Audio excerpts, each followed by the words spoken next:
ஆரோக்கியமான வாழ்க்கைக்கு Aaravil health mix auravil.in வெப்சைட்ல இருந்து வாங்கலாம். மணி 5:20க்குலாம் ட்ரெயின் விறுவிறுன்னு எடு மணி வண்டியை. எந்த ட்ரெயினில் டிக்கெட் எடுத்திருக்கீங்க? தெரியல, இந்த டிக்கெட்டை பாரு, நீயே பாரு, நான் பாரு.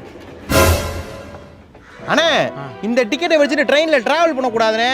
500 600 ஃபைன் போடுவாங்க. ரீசெண்டாக நிறைய பேர் இந்த மாதிரி டிக்கெட் எடுத்துகிட்டு போயிட்டு ஸ்பாட் ஃபைன் கட்டிக்கிட்டு இருக்காங்க. நிறைய பேர் ஃபைன் கட்டிக்கிட்டு இருக்காங்களா? ஆமாண்ணே, இந்த மாதிரி டிக்கெட்லாம் எடுத்துகிட்டு வராதீங்கன்னு ரயில்வேஸ்ல இருந்தே சொல்லியிருக்காங்க. என்ன மணி சொல்ற? இதானே எல்லாரும் எடுக்கிற டிக்கெட்டு, இதில் போனால் ஃபைன் போடுவாங்களா? ஆமாண்ணே, ரீசெண்டாக கூட நம்ம ஆஃபீஸில் இருந்து இந்த மாதிரி டிக்கெட்டை எடுத்துகிட்டு தான் விழுப்புரத்துக்கு போயிருக்காங்க. டிடி டிக்கெட்டை பார்த்துட்டு இந்த டிக்கெட்டு செல்லாதுன்னு சொல்லிட்டு 1200 ஸ்பாட் ஃபைன் போட்டாருன்னு சரியான சம்பவம் நடந்திருக்கு. 1200 ஸ்பாட் ஃபைனா? அப்படி என்ன மணி நடந்துச்சு? அண்ணே, ரீசெண்டாக நம்ம ஆஃபீஸில் ஷூட்டிங்காக சென்னையிலேருந்து விழுப்புரத்துக்கு ட்ரெயினில் போயிருக்காங்க. டிக்கெட் எடுத்துகிட்டு தான் போயிருக்காங்க. விழுப்புரத்தில் இறங்கின உடனே டிடி டிக்கெட்டை பார்த்துட்டு இந்த டிக்கெட்டு செல்லாது, இந்த டிக்கெட்டை வச்சு நீங்கள் ட்ராவல் பண்ணனால சென்னையிலேருந்து விழுப்புரத்துக்குள்ள டிஸ்டன்ஸை கனெக்ட் பண்ணி அதுக்கு ஃபைன் அமௌண்ட் எவ்வளோ வருதுன்னு பார்த்து எல்லாத்துக்குமே ஸ்பாட் ஃபைன் போட்டாருண்ணே. என்ன மணி சொல்ற? சென்னையிலேருந்து விழுப்புரத்துக்கு டிக்கெட் எடுத்து தான் போயிருக்காங்க, விழுப்புரத்தில் தான் இறங்கியிருக்காங்க, டிக்கெட் கையில் இருக்கு, அப்புறம் எதுக்கு ஃபைனை போட்டாங்க? அதில் தானே விஷயமே இருக்குது. உங்களுக்கு ஒரு எக்ஸாம்பிள் சொல்கிறேன், அப்போ தான் புரியும். இப்போ சென்னையிலேருந்து மதுரைக்கு சாயங்காலம் 5 மணிக்கு கொல்லம் ட்ரெயின் கிளம்புது. 5:20க்கு கன்னியாகுமரி ட்ரெயின் கிளம்புது. நீங்கள் இந்த டிக்கெட்டை வச்சுட்டு கொல்லம் ட்ரெயினில் போனால் ஃபைன் போட மாட்டாங்க, ஆனால் கன்னியாகுமரி ட்ரெயினில் போனீங்கன்னா ஃபைன் போடுவாங்க. அதே போல் குருவாயூர் ட்ரெயினில் போனீங்கன்னா ஃபைன் போட மாட்டாங்க, ஆனால் வைகை ட்ரெயினில் போனீங்கன்னா ஃபைன் போடுவாங்க. அது என்ன மணி, இந்த ட்ரெயினில் போனால் ஃபைன் போட மாட்டாங்க, இந்த ட்ரெயினில் போனால் ஃபைன் போடுவாங்கன்னு சொல்லிக்கிட்டு இருக்கேன். நான் தான் மதுரைக்கு டிக்கெட் எடுத்திருக்கேன், அப்போ மதுரையில் போய் இறங்க போகிறேன், அது எந்த ட்ரெயினில் ஏறினா தான் என்ன? அங்கே தானே விஷயமே இருக்குது. அண்ணே, 5 மணி கிளம்புற கொல்லம் ட்ரெயின் பார்த்தீங்கன்னா மெயில் எக்ஸ்பிரஸ். இதுவே 5:20 கிளம்புற கன்னியாகுமரி பார்த்தீங்கன்னா சூப்பர் ஃபாஸ்ட் எக்ஸ்பிரஸ். அதே மாதிரி தான் 10:20 கிளம்புற குருவாயூர் பார்த்தீங்கன்னா மெயில் எக்ஸ்பிரஸ். 1:45 கிளம்புற வைகை பார்த்தீங்கன்னா சூப்பர் ஃபாஸ்ட் எக்ஸ்பிரஸ். இப்போ அன்ரிசர்வ் சூப்பர் ஃபாஸ்ட் டிக்கெட் இருக்குல்ல, இதை வச்சுட்டு மெயில் எக்ஸ்பிரஸில் நம்ம போகலாம். ஆனால் இதுவே மெயில் எக்ஸ்பிரஸோட அன்ரிசர்வ் டிக்கெட்டை வச்சுட்டு சூப்பர் ஃபாஸ்ட்டில் போனோம்னா டிடி டிக்கெட்டை பார்த்துட்டு ஸ்பாட் ஃபைன் போட்டுருவாரு. இப்போ நீங்கள் வச்சுக்கிறது பார்த்தீங்கன்னா மெயில் எக்ஸ்பிரஸோட அன்ரிசர்வ் டிக்கெட், அதாவது 5 மணி இந்த கொல்லம் ட்ரெயினில் போனால் பிரச்சனை இல்லை.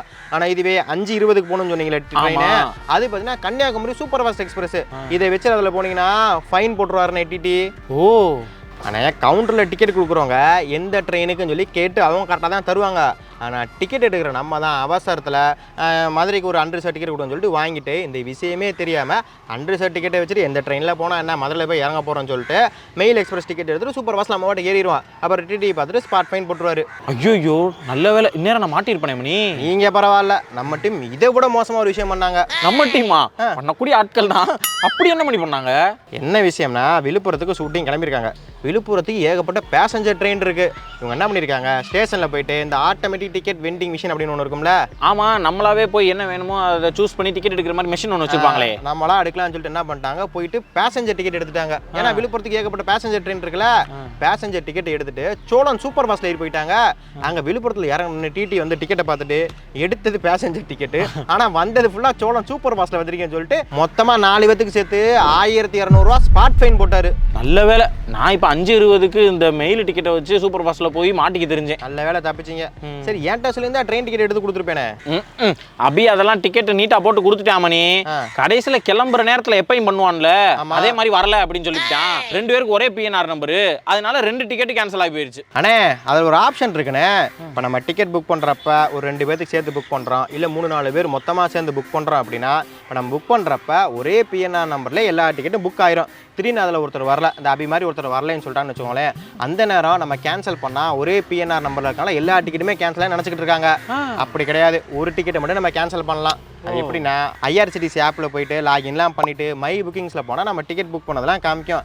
அதில் போயிட்டு எந்த டிக்கெட்டை நம்ம கேன்சல் பண்ணுமோ அந்த டிக்கெட்டை மட்டும் நம்ம செலக்ட் பண்ணிட்டு கேன்சல் பண்ணோன்னு வச்சுக்கோங்களேன், அந்த டிக்கெட் மட்டும் கேன்சல் ஆயிரும். அந்த டிக்கெட்டுக்கான ரிட்டர்ன் அமௌண்ட் மட்டும் நமக்கு வந்துடும். அவன் கவுண்டரில் போயில டிக்கெட் புக் பண்ணேன்னு சொன்னா. ஓ, கவுண்டரில் போயிட்டு எடுத்தானா? அப்போ கவுண்டரில் போயிட்டு கேன்சல் பண்ணலாம், இல்லை ஆன்லைன்லேயே கேன்சல் பண்ணலாம்னே. அதே எப்படின்னா, ஐஆர்சிடிசி ஆப்பில் போயிட்டு லாகின் பண்ணிட்டு மோர் ஆப்ஷனில் போனால் கவுண்டர் டிக்கெட் கேன்சலேஷன் அப்படின்ற ஒரு ஆப்ஷன் இருக்கும். அதில் போயிட்டு இந்த பிஎன்ஆர் நம்பரு, இந்த ட்ரெயின் நம்பரு, அப்புறம் கேப்ஷா கோடு இதெல்லாம் கொடுத்தோன்னு வச்சுக்கோங்களேன், நம்ம டிக்கெட் புக் பண்ணுறப்போ ஒரு மொபைல் நம்பர் கொடுத்துருப்போம்ல, அந்த மொபைல் நம்பருக்கு ஓடிபி வந்துடும். அந்த மொபைல் நம்பர் மூலிமா நம்ம வந்து எந்த டிக்கெட்டை கேன்சல் பண்ணுமோ அந்த டிக்கெட்டை மட்டும் செலக்ட் பண்ணி கேன்சல் பண்ணோம்னா அமௌண்ட் வந்து ரிட்டர்ன் வந்துடும். இது தெரியாமல் அந்த அபிப்பாயை ஏன் டிக்கெட் டைமில் சேர்த்து கேன்சல் பண்ணிட்டான். சரி விடுங்க, பேசாமல் நேற்றே என்கிட்ட சொல்லியிருந்தா டிக்கெட் போட்டு கொடுத்துருப்பேன்ல. எதில்? தட்கல்லையா? 11 மணிக்கு உள்ளே போவோம், 11:01க்கு ஆப் ஓப்பன் ஆகும், டீட்டெயில்ஸ் கொடுப்போம், 11:02க்கு காசையே கூட எடுத்துருவாங்க, 11:03க்கு பேமெண்ட் ஃபெயில்டு, 11:04க்கு ரிக்ரெட். முடிஞ்சிருச்சு, 3 நிமிஷத்தில் தட்கல் டிக்கெட் முடிச்சுக்கிருங்க, வேணுமா எடுத்து கொடுத்துருவாங்க. அண்ணே தக்கல்ல போட்டால் டிக்கெட்டு கன்ஃபார்ம் ஆகிறதுக்கு வாய்ப்புகள் கம்மி தான். ஆனால் இன்னொரு ஆப்ஷன் மூலிமா போட்டோம்னா டிக்கெட் கன்ஃபார்ம் ஆகிறதுக்கு நிறைய வாய்ப்புகள் இருக்குண்ணே. ஏமணி முத நாளே டிக்கெட் போடலான்னு சொல்கிற, ஆனால் தக்கல் இல்லைங்கிற, வேறு ஆப்ஷனுங்கிற, அது என்ன ஆப்ஷனு? அண்ணே ட்ரிக்ஸ் இருக்குண்ணே. இப்போ தக்கலுக்கு ஒரு 20 டிக்கெட் ஒதுக்கியிருக்காங்கன்னு வச்சுக்கோங்களேன். ப்ரீமியம் தக்கல் அப்படின்னு ஒரு ஆப்ஷன் இருக்குது, அதுக்கு பார்த்தீங்கன்னா ஒரு 10 டிக்கெட் ஒதுக்கியிருப்பாங்க. ஸோ நம்ம ஆப்ஷன் கொடுக்குறப்ப ப்ரீமியம் தக்கல் ஆப்ஷனுக்கு கொடுத்து டிக்கெட் புக் பண்ணோன்னு வச்சுக்கோங்களேன், டிக்கெட் கன்ஃபார்ம் ஆகிறதுக்கு நிறைய வாய்ப்புகள் இருக்குது. என்ன மணி இப்படி ப்ரீமியம் தக்கல்னு ஒரு ஆப்ஷன் இருக்குது, அதில் போட்டால் டிக்கெட் புக் ஆகும்னா எல்லாருக்கும் தெரிஞ்சு எல்லாரும் போட்டுற மாட்டாங்களா? என்ன பேசுகிற? அண்ணே அதையும் எப்படின்னா ப்ரீமியம் தக்கலில் டைனமிக் ஃபேர் அப்படின்னு ஒன்று இருக்குண்ணே.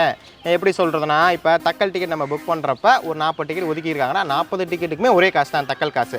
ஆனால் ப்ரீமியம் தக்கலில் டிக்கெட் புக்காக அதாவது டிக்கெட் கம்மியாக அமௌண்ட் அதிகமாகிட்டே போகும். எப்படின்னா இப்போ ஃபஸ்ட்டு டிக்கெட் நம்ம புக் பண்ணுறோம்னா அது வந்து நார்மல் சார்ஜ், தக்கல் சார்ஜாக தான் இருக்கும். ஆனால் ஒரு 2-3 டிக்கெட் புக் ஆயிடுச்சு, அப்படியே 3ஆவது டிக்கெட் 4ஆவது டிக்கெட் வருது அப்படின்னா அந்த நேரம் அமௌண்ட் வந்து அதிகமாகிட்டே போகும். ஒரு 500, 600, 700 அதிகமாகிட்டே போகும்.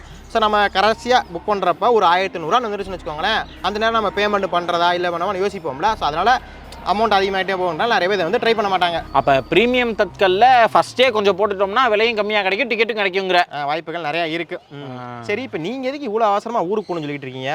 மணி என் கூட காலேஜில் படித்த ஃப்ரெண்டுக்கு கல்யாணம் மணி, அது போக வேணாமா என்ன? நீ போன வாரம் ஏதோ ஃப்ரெண்டு கல்யாணம் சொல்லிட்டு போய்கிட்டு இருந்தீங்க. அது ஸ்கூலில் படித்த ஃப்ரெண்டுக்கு. ஸ்கூலில் கூட படித்த ஃப்ரெண்டு கல்யாணம். ஆமாம். அப்போ அதுக்கு முந்தின வாரம் ஏதோ ஃப்ரெண்டு நீங்கள்?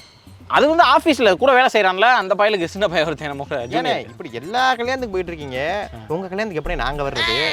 அதுக்கு தான் மணி நான் எல்லா கல்யாணத்துக்கு போவே செய்கிறேன். உங்களுக்கு கல்யாணம் இருக்காண்டி எல்லா கல்யாணத்துக்கு போயிட்டு இருக்கீங்களா? ஆமாம். புரியலையே. 96 படம் பார்த்தியா? ஆமாம். அந்த மாதிரி ஏதாவது எல்லாருமா கூட்டமாக உட்காந்து பேசும்போது ஏதாவது அப்படி இப்படின்னு ஏதாவது ஒரு நடந்து பழைய நினைவுகள், மலரும் நினைவுகள், முதல் நீ முடிவும் நீன்னு ஏதாவது என் வாழ்க்கையில் நடக்குமான்னு போயிட்டு அந்த மாதிரி போயிட்டு. உங்கள் கூட படித்த பிள்ளைகளுக்கெல்லாம் பிள்ளை இருக்குது, அது தெரியுமா உங்களுக்கு? அதை பற்றி உனக்கு இப்போ கேட்டாங்களா? அதெல்லாம் அப்படி இல்லை, நீ அமையும், அந்த மாதிரிலாம் அமையும், உனக்கு புரியாது அதெல்லாம். உன் கூட படித்த பிள்ளையோட பிள்ளைக்கு காது ஊத்து வளகாப்பு முடிஞ்சிச்சு, அது தெரியுமா? சரி விடுங்க, கல்யாணத்தை பற்றிலாம் பேசாதீங்க. சரி, இப்போ எப்படி ஊருக்கு போக போகிறீங்க? எப்படி போகிறது இதுன்னு தெரில. 5-20க்கு போனால் டிடிட்டு இருந்தால் தப்பிச்சிருப்பேன் போல, ஓன்ட்ட மாட்டிக்கிட்டேன். அதுக்கு நான் டிடிட்டே மாட்டிருக்கலாம், பையனை கட்டிட்டு போயிருப்பேன். வேற டயத்தை கெடுத்துட்டேன். இப்போ என்ன பண்ணுறதுன்னு தெரியலையே. நேரம் அவன் பாலும் பழம் சாப்பிட்டு வீட்டை பக்கம் கிளம்பியிருப்பான், கல்யாணத்தையே முடிச்சுட்டு. ஏன்னா நம்மளா இப்போ பாலும் பழமும் சாப்பிட்றது. நேர டீ கடை கூட்டு போறேன், ஒரு கிளாஸ் பால் வாங்கி தரேன், ஒரு தாறு வாழைப்பழம் வாங்கி தரேன், பாலையும் பழத்தை அங்கேயே உட்காந்து சாப்பிடும். வாழ்க்கையில உனக்கு பாலும் பழமும் கிடையாது. அப்படியே நடக்குங்க. என்னை வேணா சேர்த்துக்கு எனக்கும் கிடையாது. என்னைய மாதிரி நிறைய பேர் முதிர்கண்ணன்கள் இருக்காங்க, அவங்களுக்குலாம் கொஞ்சம் எது அப்பப்போ நடக்குமோ அதாவது அப்பப்போ நடக்குங்க. முக்கியமா இவனை மாதிரி கல்யாணம் ஆகாத வயதானவர்கள்ட்ட போய் உங்களுக்கு வந்து எப்போ கல்யாணம்னு கேட்டு ஒரு சோசியல் ப்ரெஷர் உருவாக்காதீங்க. எது எப்பப்போ நடக்குமோ அதாவது அப்பப்போ நடக்கும். எச்சச்சா எச்சச்சா கச்சச்சா கச்சச்சா. 96, 95 அப்படிதானே, என்ன பண்றது? சரி உட்காருங்க, கிளம்புவோம். ரைட், பா போவோம். பாலும் பழம் சாப்பிட டீ கிடைக்கா? எதுக்கு